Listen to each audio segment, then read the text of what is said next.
Siya ang naging pinakamalakas na max level pagkatapos kumain ng demonyo. Naisip ni Hajime na magbabago ang kanyang buhay kapag tinawag ng Diyos Ehit sa ibang mundo kasama ang kanyang mga kaklase, upang ipaglaban ang kapayapaan laban sa mga demonyo. Ngunit hindi siya maaaring magkamali, dahil siya ay kasalukuyang nasa ilalim ng piitan pagkatapos mahulog mula sa gitnang palapag. Bumangon siya at tiningnan ang kanyang paligid upang makahanap ng isang cute na maliit na kuneho. Naisip niya na ang mas malalalim na antas ay magkakaroon ng mas mahihigpit na halimaw. Gayunpaman, mabilis siyang nagbago ng isip kapag pinapanood niya ang mga kuneho na pumatay ng 2 lobo sa 1 segundo. Hindi napigilan ang kanyang takot, gumawa siya ng ingay, na inaalerto ang kuneho sa kanyang presensya. Nag-teleport ang kuneho sa mismong harapan niya. Sa kabutihang palad para sa kanya, lumitaw ang isang malaking oso at agad na pinatay ang kuneho, kinain ito kaagad. Siya ay sumisigaw sa takot, pinapanood ang buong bagay, at tumatakbo para sa kanyang buhay habang ang oso ay ginulo. Sa kasamaang palad, ang oso ay tumalikod at ginamit ang kanyang ranged attack para putulin ang braso ni Hajime. Mukha siyang nabigla habang kinakain din ng oso ang kanyang braso. Upang makatakas, ginamit niya ang kanyang synergist na kasanayan upang gumawa ng butas sa dingding upang harangin ang kanyang sarili mula sa kanyang umaatake, at pumanaw mula sa pagkawala ng dugo. Maya-maya, nagising siya nang makita ang banal na kristal sa kisame.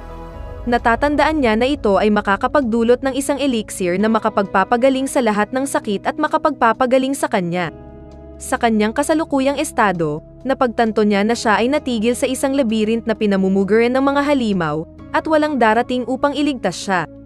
Hanggang sa ilang oras na ang nakalipas, akala niya magbabago na ang buhay niya sa pagpasok niya sa mundong ito, pero mas lumala. Siya ay nabuli sa paaralan dahil sa pagiging isang mahinahon ngunit magiliw na anime lover. Ngunit narito ang perpektong pagkakataon upang magsimulang muli. Ang bawat isa ay nakakuha ng isang partikular na trabaho sa klase, mula sa pari hanggang sa swordmaster, isa pa sa kanila ang nakakuha ng maalamat na klase ng bayani. Ngunit nakuha ni Hajime ang karaniwang trabaho ng synergist, sa madaling salita, nakakagawa siya ng mga bagay gamit ang mahika, pero may problema. Literal na imposibleng mag-level up siya. Nagpraktis siya sa lahat, ngunit habang ang lahat ay umabot sa level 50, si Hajime ay nasa level 2 pa rin kahit gaano pa siya nagsanay ng 20 oras sa isang araw. Gayunpaman, malakas ang loob niyang makipagsapalaran sa loob ng labyrinth dungeon kasama ang kanyang mga kasamahan. Gayunpaman, siya ay ipinagkanulo ng kanyang maton. Siya at ang kanyang mga kaklase ay pumasok sa Great Labyrinth upang sakupin ito, ngunit biglang lumitaw ang isang amo. Sinubukan nilang labanan ito, ngunit hindi nila ito kinaya. Sa kabila ng pagiging pinakamahina, si Hajime ay pumasok at ginamit ang kanyang walang kwentang kakayahan upang matiyak na ang lahat ay makaka-atras ng ligtas. Sinubukan ng iba na takpan ang kanyang pag-urong sa pamamagitan ng paggamit ng ranged magic. Gayunpaman, ang isa sa mga spell ay tumama sa kanya. Pinipilit ang tulay na gumuho, at ginawa siyang mahulog sa kailaliman ng labyrinth, kung saan naninirahan ang mas malalakas na halimaw. Habang naaalala niya ang mga nakaraang pangyayari, napagtanto niya na hindi ito sinasadya at na siya ay pinagtaksilan, na nagpagalit sa kanya na siya ay isang tanga sa lahat ng panahon.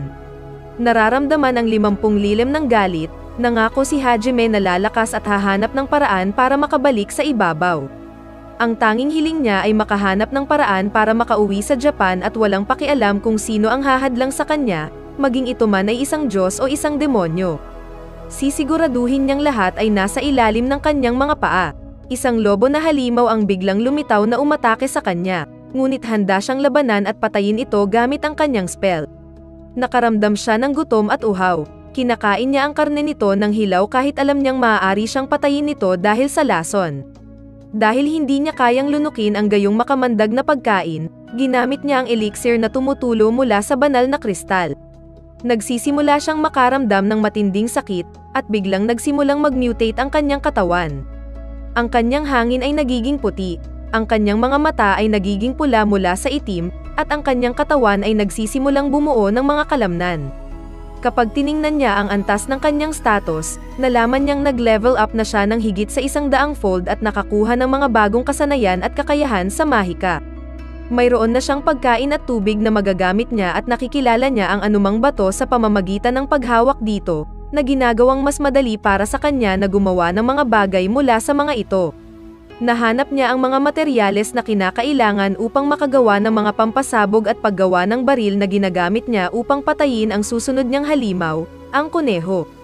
Pagkatapos kainin ang kuneho, napagtanto niya na tumaas ang kanyang mga istatistika kapag kumain siya ng halimaw sa unang pagkakataon, at namana niya ang mga kasanayan ng kuneho tulad ng teleportation at air stepping. Sa pag-iisip na ito, nagpasya siyang hanapin ang oso at bigyan siya ng kaunting bayad para sa nawala niyang braso. Ginagamit niya ang lahat ng kanyang bagong nahanap na kakayahan at armas para salakayin at putulin ang braso ng oso. At ang nakakainis, kinakain niya rin ito sa harap, tulad ng ginawa sa kanya ng oso. Nagalit ang oso, ngunit ginagamit ni Hajime ang dugo nito para magsagawa ng electric attack at tinapos ito ng isang headshot. Siya ay patuloy na kumakain ng karne ng halimaw at tumataas ang kanyang antas upang maging mas malakas.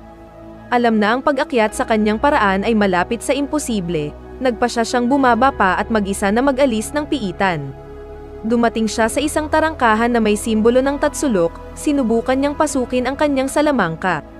At ginaisang ang mga halimaw na nagbabantay sa gate. Mabilis niyang pinatay ang una sa pamamagitan ng pagbaril nito sa mata.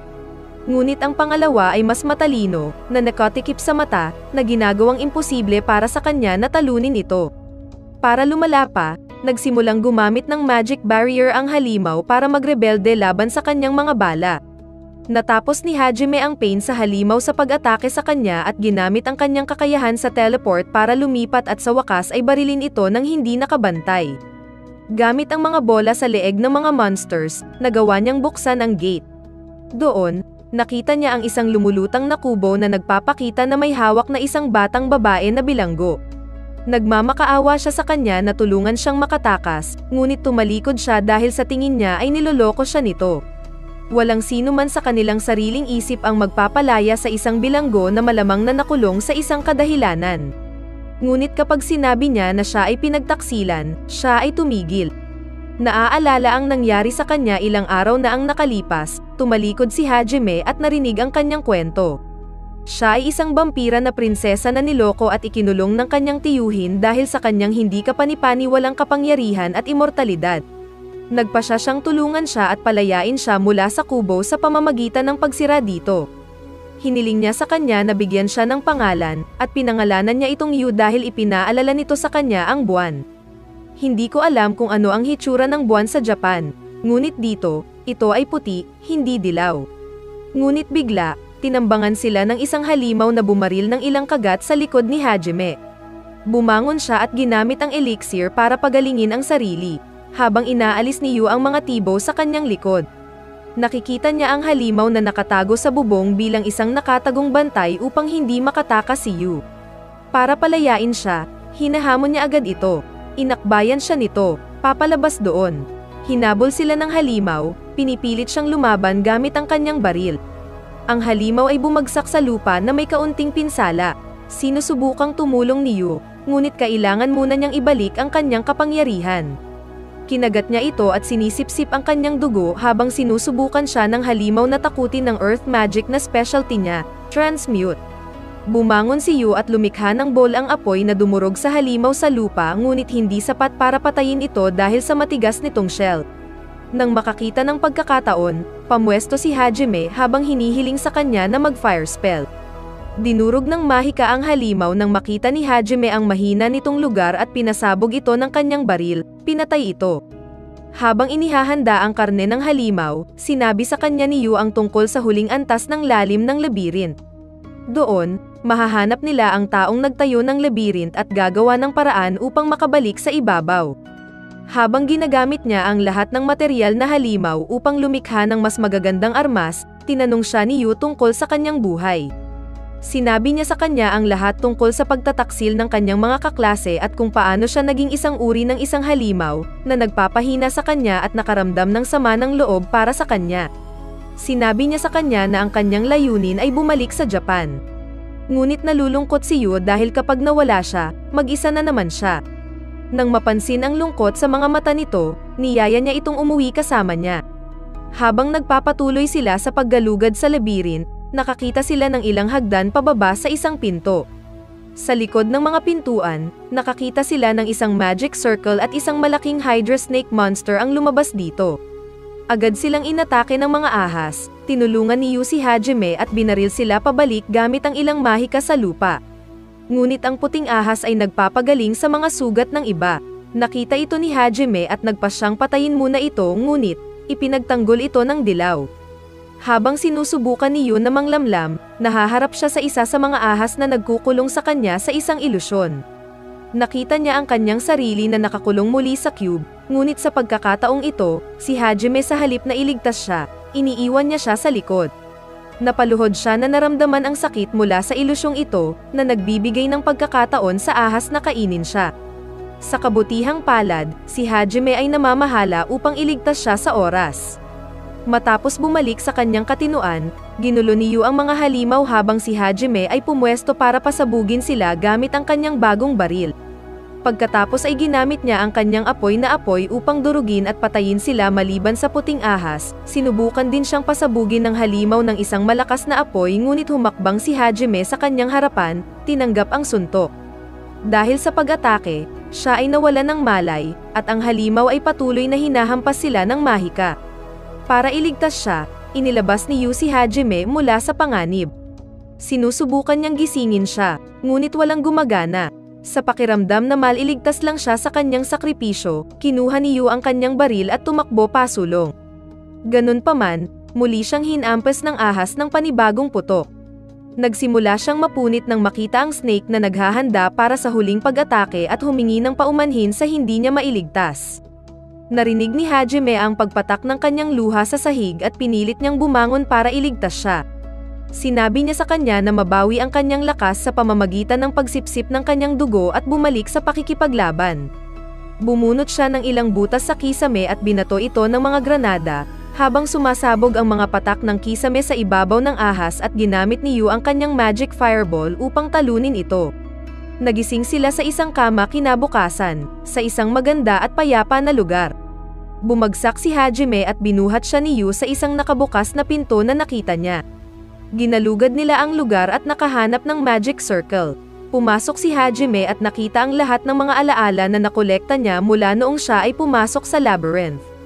Biglang lumitaw ang isang hologram video recording. Ito ang lumikha ng labyrinth. Ipinakilala niya ang kanyang sarili bilang isang maverick at binabati si Hajime sa pagsakop sa labyrinth. Sinimulan niyang ipaliwanag ang tunay na layunin ng labyrinth at ang katotohanan tungkol sa mundong ito. Ang Diyos na si Ehit, na nagpatawag kay Hajime at sa kanyang mga kaklase ay ayaw nilang tapusin ang digmaan laban sa mga demonyo. Sila ay ipinatawag lamang upang aliwin ang baluktot na Diyos sa pamamagitan ng pakikipaglaban sa walang katapusang laban. Ang Mavericks ay isang grupo na naghahanda upang labanan si Ehit, ngunit natuklasan ang kanilang mga plano. Nagreresulta sa paghuli sa kanila at pagpilit na lumikha ng mga labyrinth upang itago ang kanilang mga sarili. Ipinaliwanag niya na ang sinumang mag-alis ng labyrinth ay bibigyan ng isang sinaunang mahika na taglay ng lumikha ng labyrinth. At sa kapangyarihang ito, magagawa ng taong iyon na labanan si Ehit at tapusin ang baluktot na larong ito. Sa pamamagitan nito, inilipat ng manlilikha ang kanyang sinaunang kapangyarihan sa kanya at nawala. Nagalit si Hajime nang mapagtanto na ang mga bagay na sinabi sa kanya sa mundong ito ay kasinungalingan. Pero wala na siyang pakialam dito, gusto lang niyang humanap ng paraan para makabalik kasama si Yu. Ngunit una, kailangan niyang pag-aralan ang lahat ng impormasyon at magpakatatag, kaya nagpasya siyang manatili sa loob ng piitan at gawin ang lahat ng kailangan niya upang mabuhay sa labas. Gamit ang lahat ng magagamit na mga materyales, lumikha siya ng isang mekaniko na braso at gumagamit ng isang kristal upang palitan ang kanyang nawala na mata mula sa huling laban. Siya ay nagiging mas mabagsik sa kanyang mga paghahanda, paglikha ng mga tool, armas, at kahit na mga paraan ng transportasyon, tulad ng isang bisikleta at isang kotse. Pagkalipas ng 2 buwan, naramdaman ni Hajime na sapat na ang kanilang lakas at nagpasyang pumasok sa Magic Circle para makapag-teleport sa labas. Nang matapos ang kanilang teleportation, nakilala nila si Shay, isang kuneho na babae na may kakayahang makita ang hinaharap. Nakita niya sila sa kanyang panaginip at nagpasya na hanapin sila. Tumanggi si Hajime, ngunit pumayag si Yu dahil alam niya ang mga lokasyon ng iba pang piitan. Dinala niya sila sa isang puno na humahawak sa pasukan sa isa pang labyrinth.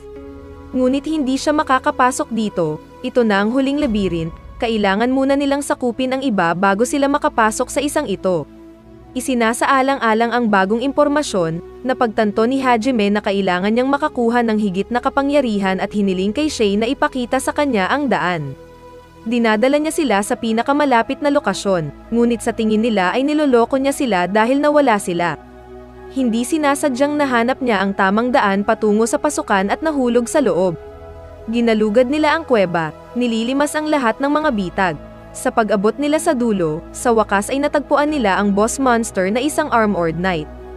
Gayunpaman, sa kanilang pagtataka, ang halimaw ay hindi nagbibigay ng maraming laban. Gumagamit ang grupo ng mga tool ni Hajime para lang ibaba ito at itusok ang core nito gamit ang Shay's hammer. Sa bingit ng kamatayan, ang boss na halimaw na nagpahayag na siya ang tagalikha ng piitan ay nagnanais na swertehin sila sa kanilang paglalakbay at aalis. Ngunit sa pagpasok pa lamang ng isa pang palapag, muli silang nagkita at sinabi niya sa kanila ang tungkol sa kanyang munting kalokohan. Ayon sa kanya, ang bawat labyrinth ay may tema ayon sa personalidad ng lumikha nito. Ang kanyang piitan ay higit pa tungkol sa mga bitag at kalokohan. Binigyan niya sila ng isang singsing bilang kanilang reward, ngunit gusto ni Hajime ng mas sinaunang magic. Sa tingin niya ay masyado itong sikim at lumalabas doon habang pinupuno ng tubig ang silid para lunurin sila. Pagkatapos makalabas, nagpa siya silang pumunta sa isang guild para makakuha ng lisensya para mas mapadali para sa kanila ang paglipat sa buong mundo. Upang patunayan ang kanilang husay, hinihiling sa kanila na subaybayan ang isang nawawalang partido. Kinuha nila ang trabaho at nagpa siyang kumain bago simulan ang kanilang misyon. Doon, nakilala nila si Aiko, ang guro ni Hajime, at ang ilan sa kanyang mga kaklase. Nakikilala nila siya sa kanyang pangalan at boses at nasasabi kung gaano siya kaiba. Ang daming tanong sa kanya ni Aiko, ngunit hindi niya ito pinapansin at nagkunwaring parang wala siya. Isa sa mga Royal Guard na nagpoprotekta sa kanya ay naiinis sa kanyang mga tugon at hinarap siya, nagtanong kung bakit siya kumikilos ng matataas at makapangyarihan at nakikisalo sa pagkain kasama si Shay, isang hayop na lalaki. Binanggit niya na dapat niyang putulin ang kanyang kasuklam-suklam na mga tainga, at pagkatapos ay binanggit si Yu. Galit na galit, binaril siya ni Hajime sa braso, at sinabihan siyang huwag na siyang hadlangan dahil papatayin niya siya. Nagulat ang guro, dahil si Hajime ay palaging isang mabait na tao na hindi man lang natama ng langaw, ngunit ngayon ay isa na siyang ganit. Kinagabihan, pumunta si Hajime sa silid ni Aiko at sinabi sa kanya kung ano ang nahanap niya sa pag-alis ng mga labyrinth, habang binabanggit din ng ilan sa mga estudyanteng nagtaksil sa kanya. Sa madaling araw bago sila umalis, si Aiko at ang iba pang mga estudyante at pinilit siyang ihatid sila upang linisin ang misyon. Pagkarating sa isang kagubatan, inilabas ni Hajime ang kanyang mga drone na maaaring kontrolin ng kanyang kristal na mata upang makahanap ng mga pahiwatig. Sinusubaybayan nila ang huling nakaligtas na nagtatago sa likod ng isang talon at tumungo doon upang iligtas siya. Ngunit pagdating sa labas, ang itim na dragon na pumatay sa mga gwardya ay lumitaw at inaatake sila. Hinaharangan ni Hajime ang pag-atake ng apoy nito gamit ang kanyang may sakit na kalasag. Habang hinahampas ito ni Shay at Yu, ngunit ang ginagawa lang nila ay galitin ito. Sinubukan ng dragon na atikihin siya ng apoy, ngunit ginamit ni Hajime ang kanyang magic sniper rifle upang barilin ang pakpak ng dragon, na ikinatumba nito sa lupa. Kapag nakarecover na, sinubukang tumakas ng dragon ngunit napatumba si Shay gamit ang kanyang sobrang martilyo, dahilan upang ito ay mahimatay. Sinubukan ni Hajime na tapusin ito sa pamamagitan ng pagdikit ng malaking metal rod sa likod nito, ngunit nagising ang dragon na may masakit na kiliti. Ang dragon ay humihingi ng awa. Sinabi kay Hajime na ito ay kinulam ng isang tao na nanglamlam habang ito ay natutulog, upang salakayin ang ibang mga tao. Hiniling nito kay Hajime na tanggalin ang pamalo upang ito ay muling magbago sa tunay nitong anyo. Kasunod ng hiling ni Yu, inalis ito ni Hajime, at ang dragon ay nagpahayag na siya ay isang batang babae na nagngangalang Tio. Ang masama pa nito, nasiyahan siya sa sensasyon at naging ganap na pervert. Sinabi niya sa kanila na ang bayan ay sasalakayin dahil sa isang kawan ng mga halimaw na paparating na pinamumunuan ng parehong lalaki. Hiniling ni Aiko kay Hajime na tulungan ang bayan mula sa mga halimaw at kahit na hindi siya interesado, pumayag siya dahil iginagalang niya siya, tinutulungan niya ang lahat na maghanda para sa pag-atake. Dumating ang mga halimaw, ngunit panandalian lang ang labanan dahil sa nalulupig na mga sandata ni Hajime at ng kanyang mga kasama, na kasama na ngayon si Tio. Sa mga halimaw, nahanap niya ang kanyang kaklase na si Shimuzo, ang taong nandialamo kay Tio at namumuno sa mga halimaw. Siya ay nagtatrabaho para sa mga demonyo dahil, hindi tulad ng kanyang mga kaklase, nakita nila ang halaga sa kanyang mga kasanayan. At ang kanyang gawain ay patayin ang kanyang guro na si Aiko. Nagulat siya dito, hindi niya alam na napakasama nito, at humihingi ng paumanhin kung may nagawa man siyang mali. Sinabi niya sa kanya na magsisimula silang muli, ngunit hinawakan ni Shimizu ang kanyang hostage at itinuturo ang isang laso na karayom sa kanyang leeg. Inutusan niya si Hajime na habarin ang lahat ng kanyang armas, nagbabantang papatayin si Aiko, ngunit tumanggi si Hajime. Sinubukan ni Shay na iligtas si Aiko habang binaril ni Hajime si Shimizu, gayunpaman, nagawa pa rin niyang tusukin ang karayom para lason ang guro. Nagmamadali si Hajime na iligtas si Aiko gamit ang kanyang elixir, na nakiusap sa kanya na iligtas si Shimizu. Ngunit alam na ni Hajime na hindi kayang gamutin ng kanyang elixir ang mga sugat ni Shimizu, na magiging dahilan para malungkot si Aiko. Kaya't inaako niya ang sarili na tanungin kung si Shimizu ang kanyang kaaway. At gaya ng iyong aasahan, ang lalaki ay isang duwag na namamalimos sa kanyang buhay, gayunpaman, binaril siya ni Hajime. Matapos ang buong kaguluhan, habang nagre-relax sa bayan, natapos ni na Hajime at Shay ang pagliligtas sa isang batang merfolk, si MYU, na binihag para ibenta bilang isang alipin. Si Hajime at ang bata ay lumaki na nakadikit sa isa't isa at nagsimulang kumilos tulad ng kanyang ama. Bumalik sila sa pinuno ng guild para kunin ang kanilang lisensya sa pakikipagsapalaran, ngunit naputol ang kanilang pag-uusap nang pumasok si Endo, isa sa mga kaklase ni Hajime, na hingal. Iniulat niya na ang kanilang mga kaklase ay nakipagkita sa isang demonyo sa labirin, at maaari silang mamatay. Sa pagkilala kay Hajime, sa kabila ng kanyang hitsura, napagtanto niya na dapat siyang maging malakas dahil nagawa niyang iwanan ang unang labirin. Ang pinuno ng guild ay humihingi kay Hajime ng isang formal na kahilingan sa misyon para sa emergency rescue na ito. Sinusundan niya si Endo pabalik sa labirin, ngunit ang pagtahak sa normal na paraan ay aabutin ng masyadong maraming oras, at lahat ay mamamatay. Kaya't ginagamit niya ang kanyang mahika upang usisain ang mga ibabang palapag, at nagpa siya na gamitin ang kanyang mga kasangkapan upang gumawa ng malaking butas hanggang sa maabot niya ang lokasyon ng kanyang mga kaklase. Sa pinakakritikal na sandali, naabot sila ni Hajime sa tamang panahon, na nilipol ang dalawang halimaw na papatay sa kanyang mga kasamahan. Hindi siya nag-aksaya ng oras, binibigyan ang kanyang koponan ng mga order, habang siya ay nakaharap sa demonyong babae, si Kate Leia. Nakikita niya ang kanyang mga panlilinlang at pinapatay ang bawat isa sa kanyang mga halimaw sa kaunting pagsisikap habang pinoprotektahan niyo ang mga estudyante. Nagagawa nilang patayin ang halos lahat ng mga halimaw, kaya napagtanto ni Kate Leia na si Hajime ay may mga kakayahan ng halimaw. Gumagamit siya ng usok na substansya para magalit sa kanya, ngunit hindi ito gumagana, lumabas siya mula rito at pinigilan siya sa kanyang mga landas habang sinusubukan niyang umalis. Lumapit siya sa kanya at tinanong kung paano niya nakuha ang mga halimaw, ngunit tumanggi siyang sabihin. Binaril niya siya sa mga binti habang ipinahihiwatig na mayroon siyang ilang uri ng sinaunang mahika, na nakuha mula sa isa pang labirin. Tumanggi siyang sabihin sa kanya at kinukutya siya sa pagiging tulad ng mga Mavericks. Sinabi niya sa kanya na ang kanyang kasintahan ay manghuli at papatayin siya. Ngunit wala siyang pakialam, maging isang Diyos o isang demonyo, lahat ng humahadlang sa kanyang paraan upang makauwi, silang lahat ay mamamatay. At sa mga salitang iyon, ipinadala niya siya sa kabilang buhay.